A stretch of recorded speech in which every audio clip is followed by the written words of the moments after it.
তো hello friends, চলো আজকে আমাদের বাগানটা একটু তোমাদেরকে ঘুরে দেখাই। তো দেখো, এখানে আমাদের বাগানে প্রথমেই রয়েছে আম গাছ। তো এখানে অনেক বড় বড় আম ধরেছে।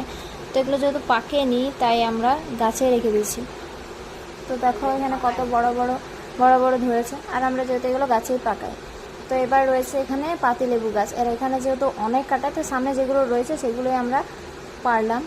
তো দেখতেই পাচ্ছ তোমরা কত পাতিলেবু ধরে আছে এখানে।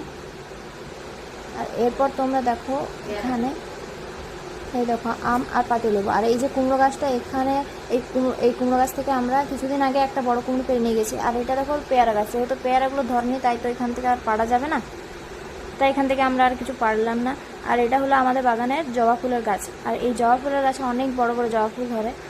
তো আরও ধরে, আজকে ধরেনি, আজকে যেহেতু একটাই ধরে আছে। আর সকালবেলায় সেটা পুজো করার জন্য তুলে নেওয়া হয়েছে। তো দেখো এবার আমরা আমাদের বাড়ির বাগানের